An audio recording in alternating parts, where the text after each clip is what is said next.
Excellent. My name is Georgia Hollister-Isman. I'm the State Director for Rhode Island Working Families, and I'm going to sort of MC a little bit today and move things along. But if we could start first just with a little welcome from our host, Jerry of Jerry's Salon.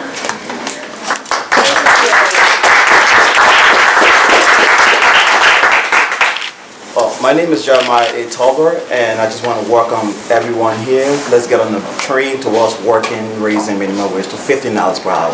Hope you guys can have fun, great time. Thank you. And we have here with us the $15 an hour minimum wage bill sponsors, Senator Janine Culkin and Representative Marcia Rangan-Vassell. If you guys would just say a little bit about the bill, that would be a good place to start.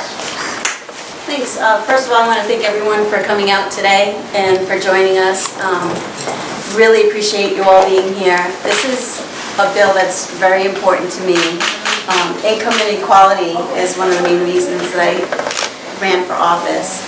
And this is a very important bill that will help working families and those that are struggling to make ends meet. You know, as a kid, I grew up on Central Avenue, Providence. My mom was a clerk. My dad worked on auto body, and they worked hard and eventually were able to buy a nice house, put kids in college. But today I don't think that they would have the same opportunity in this environment with the minimum wage not keeping up with inflation. And I think it's very important for us to move toward a $15 minimum wage. We need to do it as soon as we can.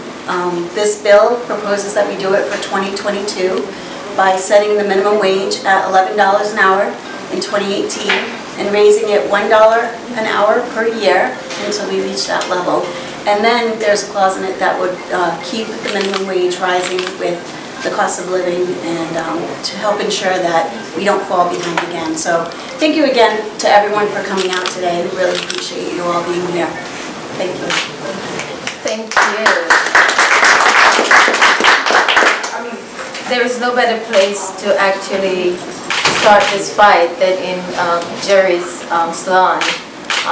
Jerry's a wonderful person who is on the side of workers, and everyone here is also on the side of workers, so I'm just pleased to be here. I stand here this afternoon because I think the $15 living wage by 2022 is a human rights issue. I'm here today demanding that we raise the minimum wage because I know what it means to live in poverty. I was that kid. And when I moved here 27 years ago, I also lived in poverty. I was the mom who had to choose between coats and milk, cereal and mortgage or rent with my husband and I. Right now, families are going paycheck to paycheck, high student debt, rent and mortgages, and they all continue the elusive American dream. I think it's a disgrace on all of us, quite frankly, that people are working up to 80 hours a week and they still live in poverty. That is just unacceptable. We can change the trajectory of people's lives, and I think we need to do that ASAP, and we should take bold action. We don't always have to follow the New England state. Rhode Island is positioned to be the leader. There is a myth that minimum wage workers are teenagers, people who work part-time, people who live with their parents, and people trying to make extra money. So let's debunk that myth, because 89% of teens, 89% of people who work minimum wage are not teenagers. They're simply not. I also want to spend some time to speak directly to small business owners. I want to share something with you. I want to say to you, if we raise the minimum wage, we're going to do a couple things. Number one, we're going to have more money injected into our local economy. Number two, your workers are going to be happier.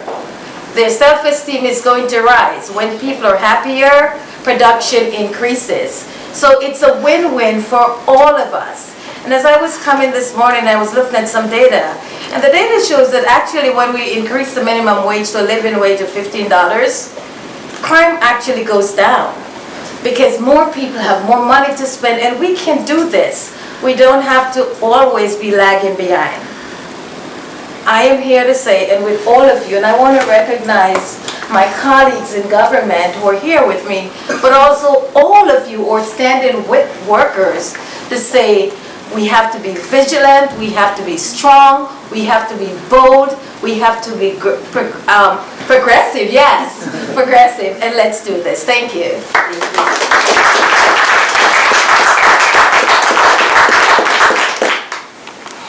So we have a wonderful group of workers who are here with us today, and if you guys would just start off by very briefly introducing yourselves, and we'll start down there with Erica, who's sitting on the other little weird rolly stool. All right, my name is Erica Hammond, and I'm a waitress at Top of the Bay in Warwick, Rhode Island.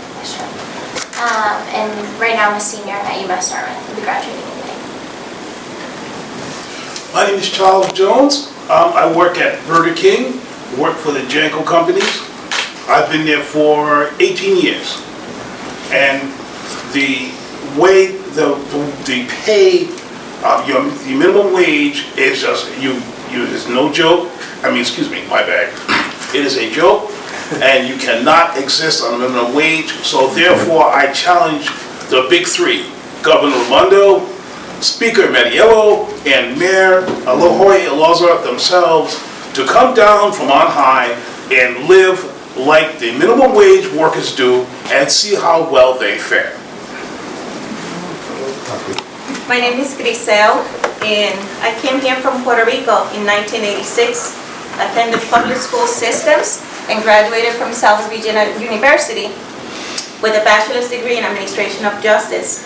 I worked in the Department of Law Enforcement, Providence, Federal Bureau of Prisons, and my last job was Homeland Security, when in 2007 I got hit by a drunk driver. I had to make changes in my career, and currently I'm a substitute teacher for the Providence school system. I'm also a mother of a young daughter who is starting her first year in college. And one of the conceptions is that we should be scared of this movement of raising the minimum wage because it would affect the economy or because it will wreck jobs, and that's not the case. Hello, my name is Shirley Lomba. I am a CNA/certified nursing medication technician at Bannister House. It's Bannister Center now, formerly known as Bannister House.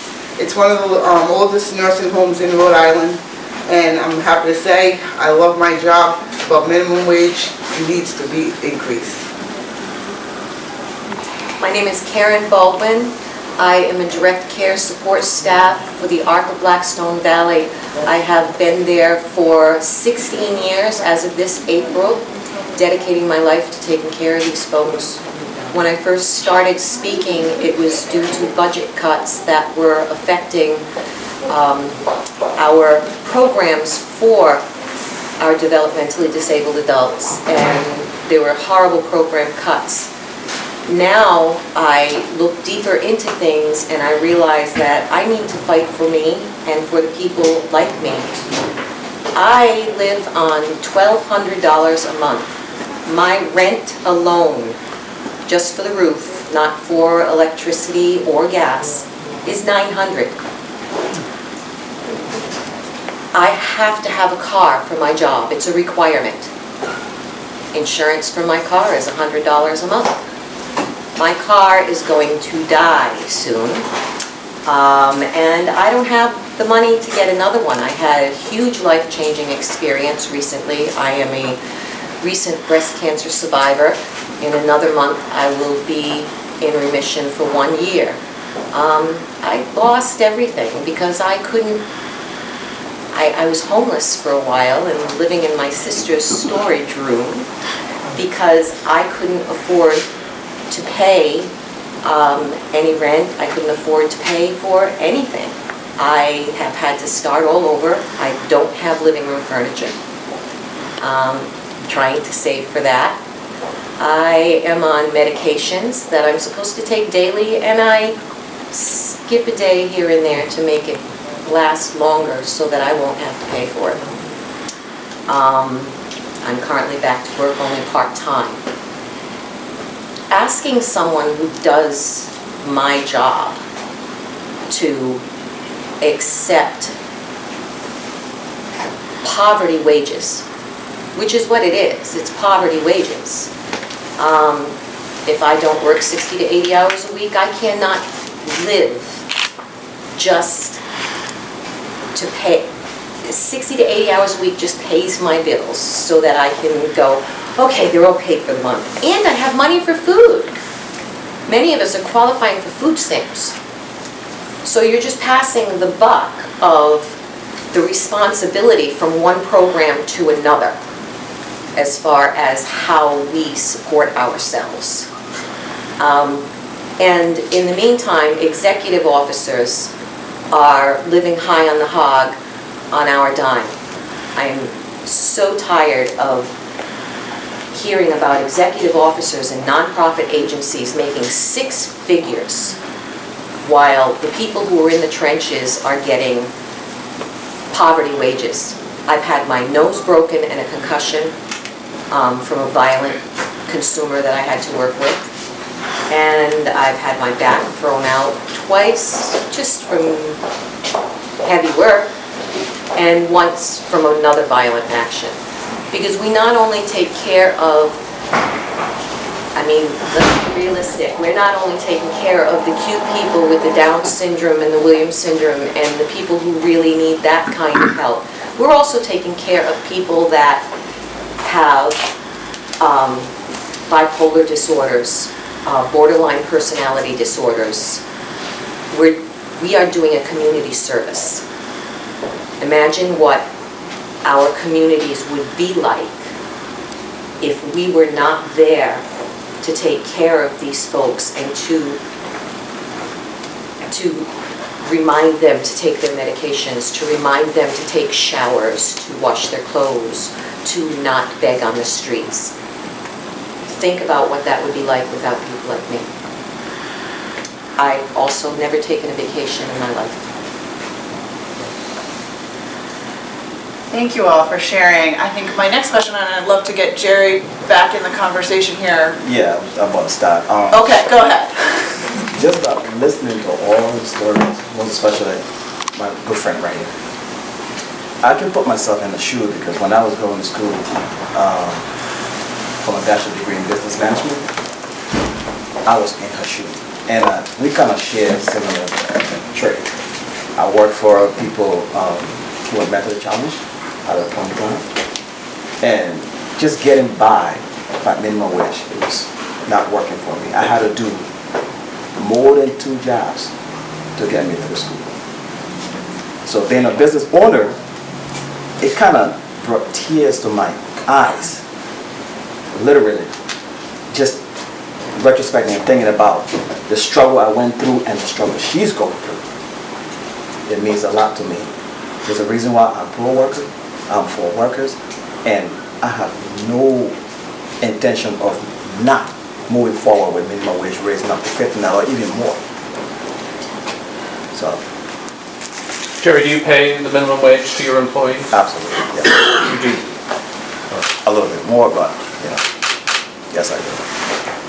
And I actually had a meeting with them, and I'm in the process of moving close to that amount. And getting to $15 per hour won't hurt me. And I want to speak directly to all the businesses out there. All the business owners, you know exactly what we go through. You know what we make, and stepping forward and making that change, it won't hurt you, and you will not know that.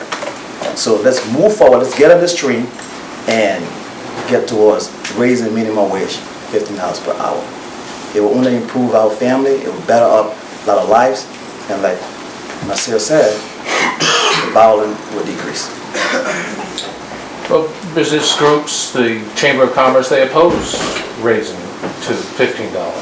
I don't know what's going through their heads, but if they can live the life that these people live, I mean, I'm pretty comfortable But if they can live the life that these people are living, they will have a whole different mindset.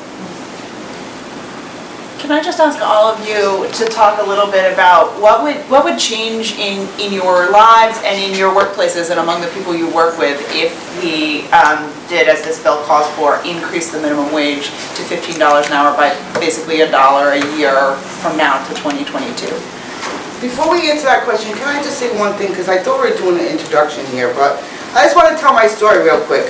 So prior to me working in the nursing home, I was working in the jewelry factory. This is back from the middle 80s to the early 90s, jewelry was very popular. And at that point in the early 90s, I was making $13 an hour. So if I was making $13 an hour back in the 90s, why isn't it possible to make it today? All right, the jewelry factories are gone, but I see the biggest Well, now you're doing employment history. something more important. I was going to say the biggest employment that I see today is healthcare.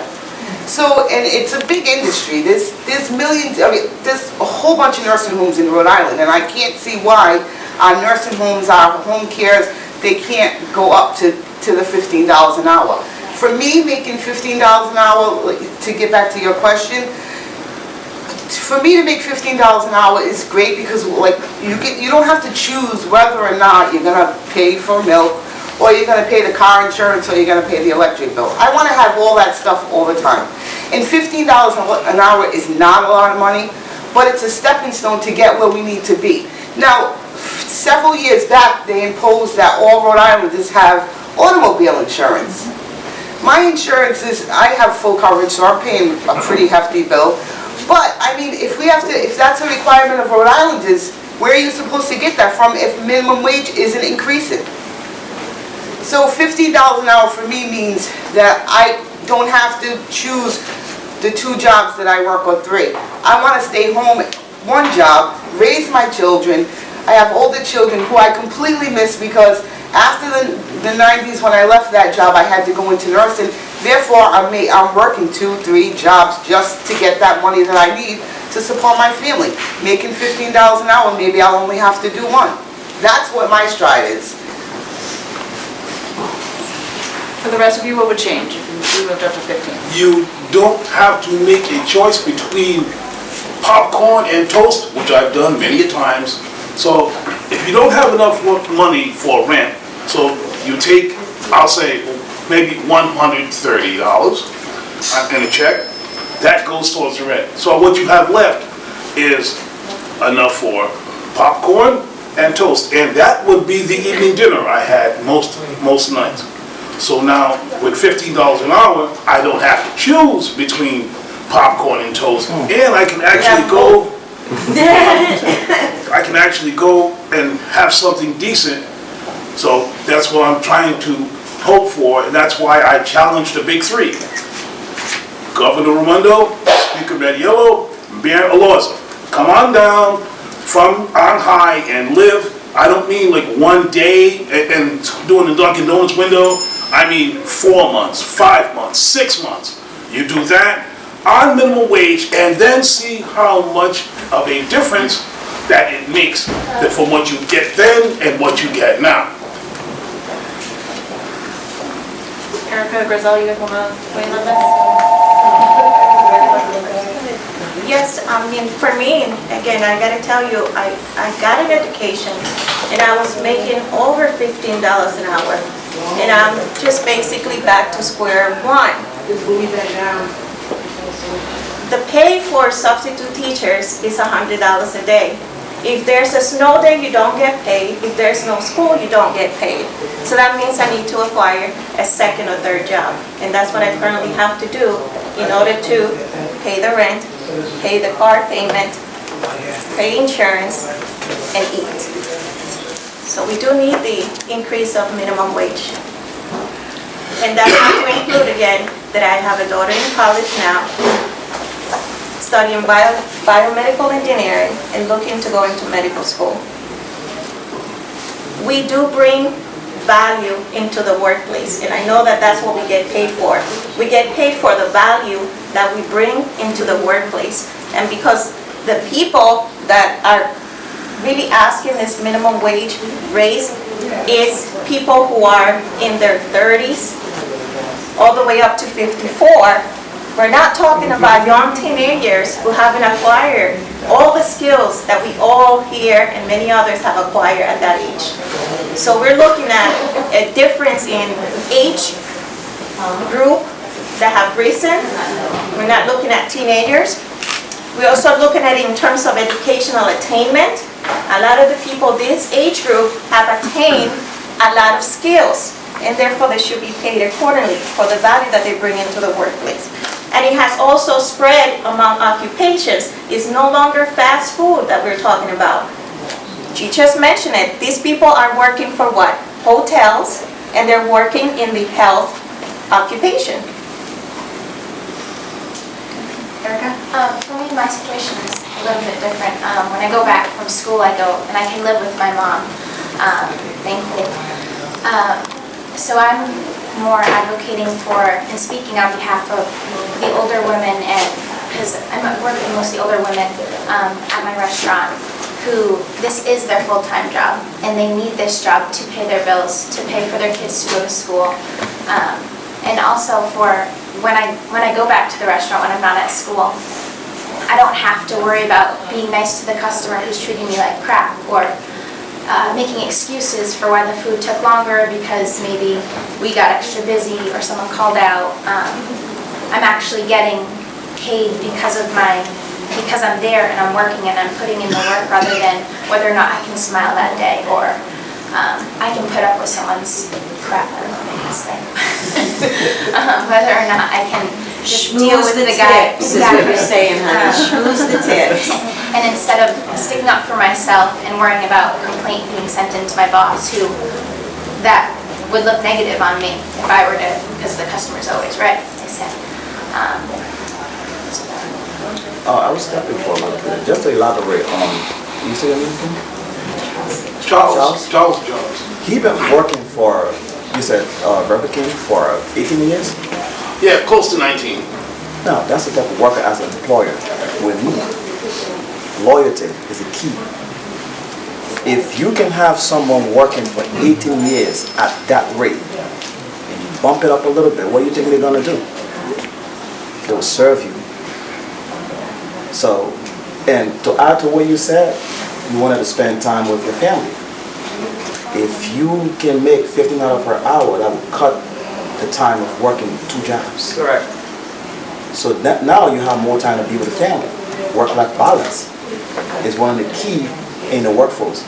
So as an employer and a business owner, I deem it necessary to bump it up.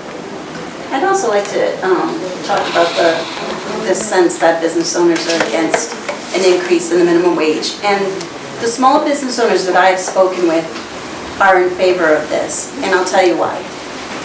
They appreciate the hard work that their employees do. They don't want them to have to go home and have to accept assistance to pay for food or their health care. They want to pay them more, but they feel that they can't because of competition with some of the larger companies that are out there. So they have to be competitive. But if the minimum wage were to go up to $15 an hour, then it puts everyone on an even playing field. They can feel better about paying their dedicated and loyal employees a living wage and know that they're going to return that via productivity, being faithful to the business, and it's just a win-win for everybody. I'd like to add one more thing. The folks that I work with are very challenged just to get through life. They are so unsure, and because they don't retain a lot of information, their safety net is their staffing. They don't feel safe if they have a constant turnover in staff. With the wages being so low in our field, we have a very quick turnover in staff. There are very few people like me that stay for 16 years. I do it because I love it and it fulfills a need in me that's more than just earning a paycheck. But we have a quick turnover in staff, and with that turnover, these people with developmentally disabled adults in group homes and those that are living in their own homes with their parents, they don't feel safe because they don't know who's coming. If they know who's coming, they know who's giving their medications. Some of the things that we have to do for these people are really intimate. We have to bathe them, we have to feed them, we have to move their limbs because they can't move their limbs on their own. So we are implementing physical therapy. And it's an intimate relationship. And when they have strangers constantly coming in instead of the consistency of their own staff, they don't feel safe. And they get depressed, they get anxious, they get behavioral. And that kind of thing needs to stop. And paying higher wages to people that really work hard and dodge punches and love what they do. I love what I do. You said you love what you do. There's so much joy It is. in what we do. Yeah, it definitely is. There's I definitely think it's, fulfillment. I'm sitting here and I'm literally thinking about the moms that go to work and they go from one job to the next job. I miss my children. And absolutely. I'm also thinking about the kids that I teach every day, who when they go home from school, they're not seeing their mom. I'm thinking about a boy right now who I've been talking to his mom, and his mom works at night. He's on one of the teams. So when he gets home, mom is not there, right? Because she has to work. She has to work more than one job, as a matter of fact, just to make ends meet. These kids, now I'm thinking about the kids who now are taking care of their siblings because they've become parentified, right? So we can't, this is so unconscionable that we're even sitting here and having this discussion. We're fighting. We're fighting for it. And quite frankly, as I was thinking about it this morning and conceptualizing all this, I was thinking this is like a street fight that we have to get into, trying to get what is right and what is just. We're talking about environmental justice here. We're talking about racial justice here. This is about justice. 27 years ago when I moved here, I got a job at Hasbro Toy Factory, making Busy Bee toy. And I was paid $7.35. I think the minimum wage was like $4.25 at that time. So you were like me, making more than you could back then. But this is 2017. This is 27 years later, and we're still fighting. I think, Rhode Islanders, we can do better than this. Everyone in this room here believes we're on the same team, and we've got to garner all the energy, all the smart, all the brain, and we are going to testify. We're going to take this on the road because, as I said earlier, it is a disgrace that people are working up to 80 hours a week and still live in poverty. And I know what it is. I know what it is. I have been there. I've gone to the food stamp office. So I know what it is to want things. I know what it is to have 3 degrees and still live in poverty. We cannot do this, and we can fix it, but we have to be bold. We have to say, you know what? We don't have to follow. We can lead, and I think we're positioned to do this right now. Do folks up there have any questions? Marcia and Jean, would you just introduce your colleagues who are here too? I think one of you is going to have to stand up and turn around to see them all.